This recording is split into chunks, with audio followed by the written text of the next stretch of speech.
Assalamualaikum warahmatullahi wabarakatuh. Selamat pagi dan salam sejahtera bagi kita semua.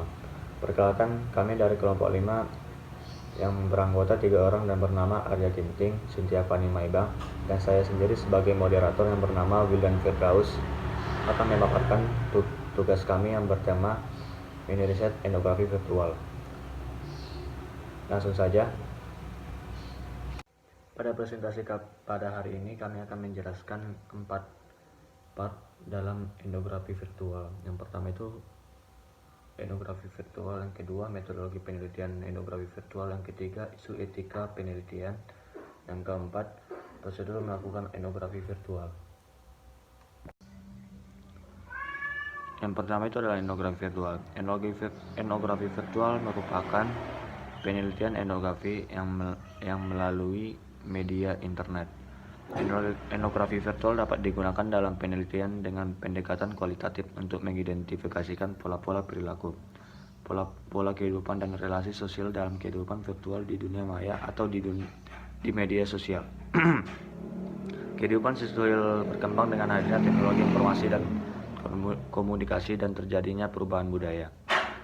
Orang-orang yang hadir di dunia maya disebut dengan netizen, mengekspresikan emosi, nilai-nilai keyakinan, dan bahkan menciptakan ritual-ritual baru dalam kehidupan sosial kultural. Etnografi virtual merupakan metodologi yang digunakan untuk melakukan eksplorasi terhadap entitas yang menggunakan internet. Etnografi virtual juga merefleksikan implikasi-implikasi dari komunikasi termediasi internet. Metodologi penelitian etnografi virtual melakukan etnografi di internet melibatkan kesediaan untuk belajar bagaimana hidup di dunia maya dan bagaimana memperhitungkan kegiatan di sana dari waktu ke waktu. Hal itu dilakukan agar menunjukkan bahwa mengidentifikasikan pola-pola perilaku adalah fitur penting dari suatu etnografi. Dan pola-pola kehidupan dan relasi sosial harus dipelajari secara bertahap. Kontak langsung dalam waktu lama dengan anggota kelompok sosial. Etnografi virtual lebih dari sekedar observasi partisipan karena tinggal dan bekerja di dunia cyber atau dunia maya. Kita bisa menggunakan banyak metode untuk mengumpulkan berbagai data yang banyak dan valid, termasuk dengan kuesioner dan wawancara semi-terstruktur secara tatap muka. Pengumpulan data secara offline ini bermanfaat ketika membahas tentang isu originalitas dan kebenaran data. Kuesioner juga disesuaikan kebutuhan, biasanya berisi campuran pertanyaan terbuka dan tertutup. Tujuannya adalah untuk menangkap motivasi, minat dan persepsi narasumber berkaitan dengan berbagai masalah, terutama bagaimana jaringan sosial diciptakan dan direproduksi di dunia maya.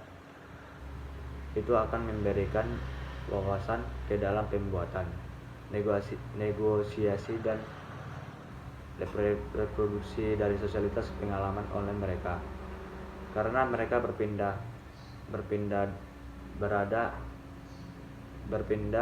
berada di dunia maya dan ke dunia nyata.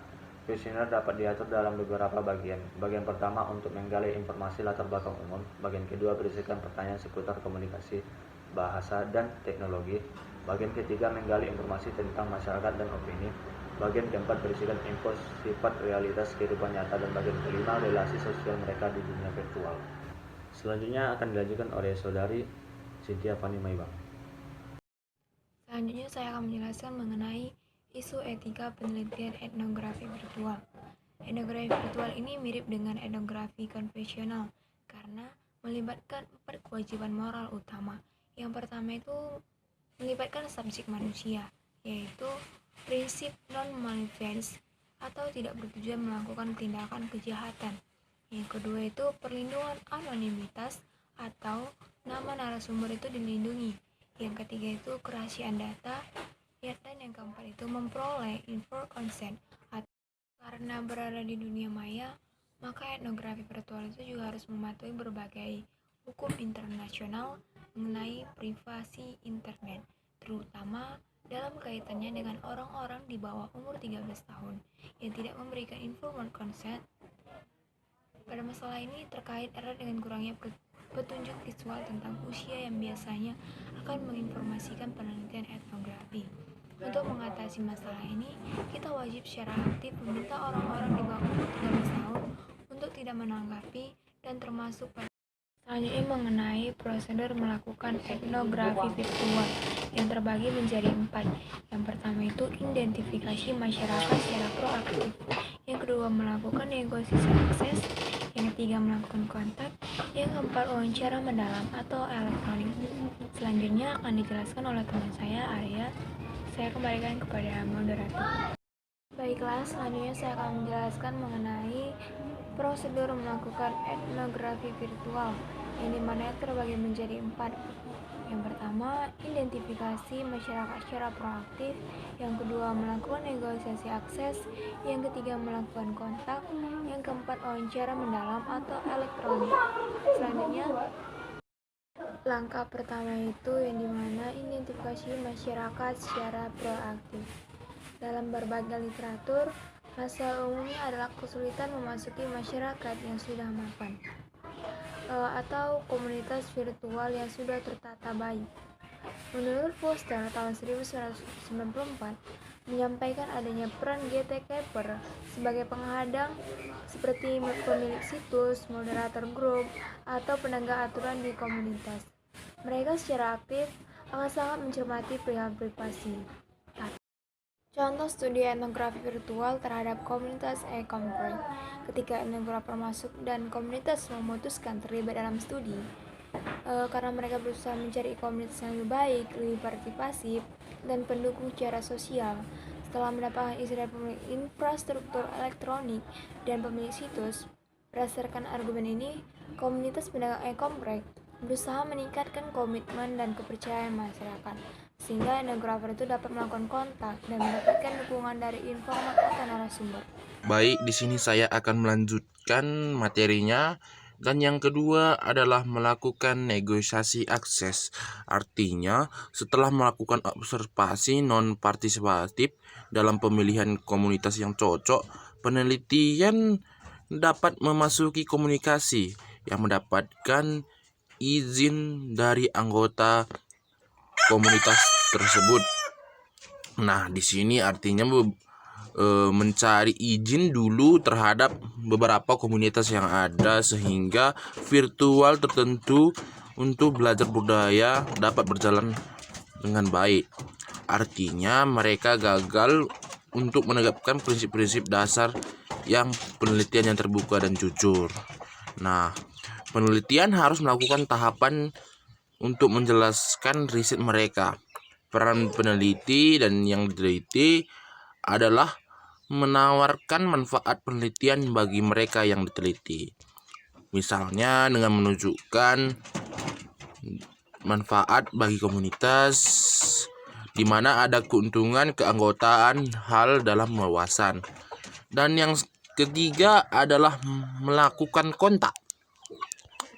Bagi etnografer virtual harus menggunakan observasi partisipan di mana peneliti wajib memperoleh pengalaman dari tangan pertama dalam budaya online. Observasi partisipan adalah fitur kunci dari penelitian dalam masyarakat jaringan, elektronik, dan internet. Pendapat ini dikemukakan oleh Horn tahun 1998. Keterlibatan langsung di wilayah online ini akan menumbuhkan kesadaran lebih besar dalam melakukan pengamatan terhadap fenomena. Pada konflik atau tindakan penindasan yang muncul sebagai sing atau berpendapat, pengamatan intens pada perilaku sangatlah penting. Seorang peneliti berusaha memahami setiap kasus individual dan pengumpulan data yang baik dan benar. Dan yang terakhir adalah wawancara mendalam yang melalui elektronik. Praktik wawancara etnografi konvensional dan etnografi virtual sama-sama digunakan untuk memudahkan pemahaman tentang makna etnografi tersebut. Keduanya menggunakan wawancara dialogis yang interaktif. Bedanya, etnografi virtual menggunakan alat komunikasi berupa alat elektronik. Sekian dari saya, terima kasih. Demikian presentasi kami pada hari ini. Jika ada kesalahan kata kami mohon maaf. Kami sangat membutuhkan saran dan sangkaan dari Anda. Dan kesimpulan yang kami dapat adalah etnografi tidak hanya dilakukan di dunia maya, melainkan bisa juga melakukan di dunia virtual. Dengan hal itu, cakupan dan kajian melaksanakan etnografi itu luas dan terbuka. Demikian saya ucapkan terima kasih. Wassalamualaikum warahmatullahi wabarakatuh.